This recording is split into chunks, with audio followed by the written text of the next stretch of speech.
Hello there. Today I have a review of Final Destination 5 on Blu-ray 3D, Blu-ray, and DVD. First thing about the packaging is most of these 3D movies are doing this. They got the cool little 3D plastic thing there on the front. You can kind of see it. I don't know. I just really like those. Then you open it up, same picture inside.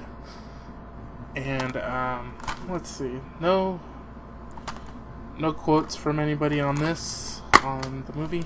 You open it up, you get your Blu-ray 3D, your Blu-ray, and your DVD and digital copy. And let's see, this movie is 92 minutes long, and it is in let's see, 5.1 DTS HD, and I think that's about it. The special features on this are not in 3D. So let's go over the cast real quick.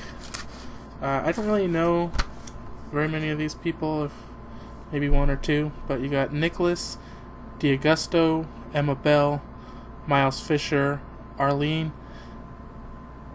Escaparetta, with David Koechner and Tony Todd.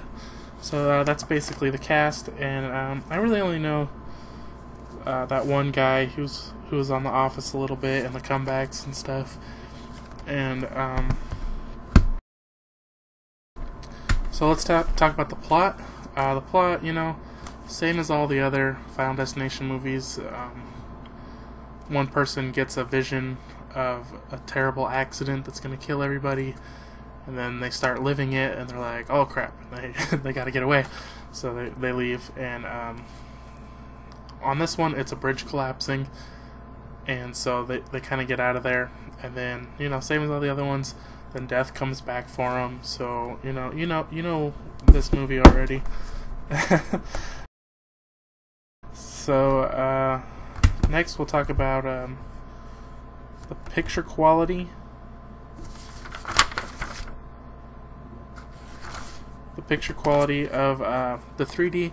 The 3D, good quality picture, but I did notice that some of the stuff wasn't quite right. Like, it would look blurry, or you would still get a double image, and I don't know if they just didn't do the 3D correctly or what. It wasn't like everything everywhere, but like you'd see like a beam or a car or a tree, and it would just kind of look doubled or ghosted, or it just wouldn't look right. And then for the 3D that they did have right, some of it was good and some of it was bad. There were a couple cool like pop out of the screen things, and then always has the depth perception. There was one part though where girl gets impaled by a sail of a boat, and it happened so fast, and I was like, was that 3D? So I watched it in slow motion, and it looked really cool, but the problem is it happened so fast you can't even tell in the movie. So I don't know if this 3D is really worth it, because I didn't find that it was that great. So that's my opinion. The Blu-ray, the regular Blu-ray, looked great, fantastic, really clear and colorful and bright.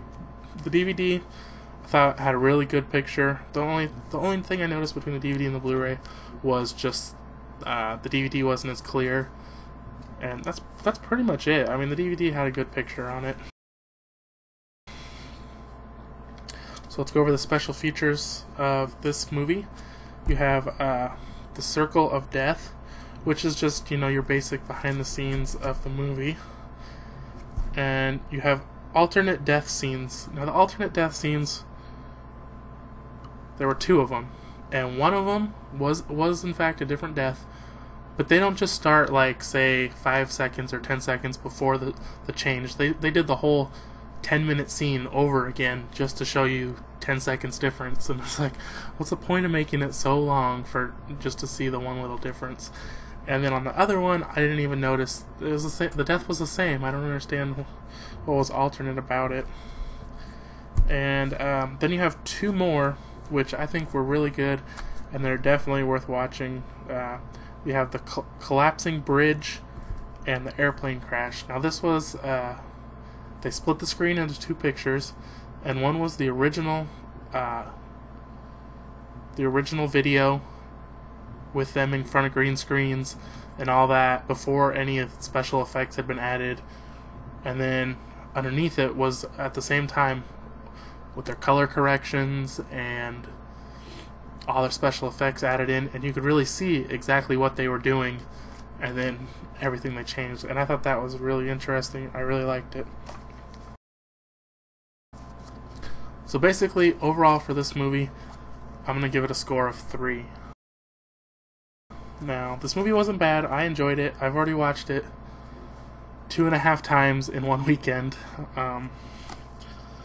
You know, but I think the biggest problem this has is it doesn't bring anything new to the table. You know, it's the same as all the other ones. And one thing on the other ones that I kind of liked is you would see a lot of like clues, like, oh, they're gonna die this way, they're gonna die this way, they're gonna die this way, and it would build up anticipation, and like everyone in the room could be like, oh, this is what's gonna happen, this is what's gonna happen. And I had that a little, but not as much. And then it would be like some totally crazy weird thing ended up happening, or there would just be no anticipation, or like all the things would happen and then something else would kill them, or, you know, I just really didn't enjoy that. And like some of the deaths were just instant. Like they're like, oh, who's next, and then the guy just dies right away, and you're like, oh yeah, he was. So it's like kind of dumb, and no anticipation built up. And so that's basically it. I think maybe they could have done something different, but I'm gonna try a new video. I'll put a link or annotation, and if you want to see it, I'll talk about the ending, and this will kind of open up discussion maybe if anybody wants to talk about it, the ending, and, you know, some more about the movie. But thanks for watching. Feel free to let me know how you felt about this movie or how you felt about the review.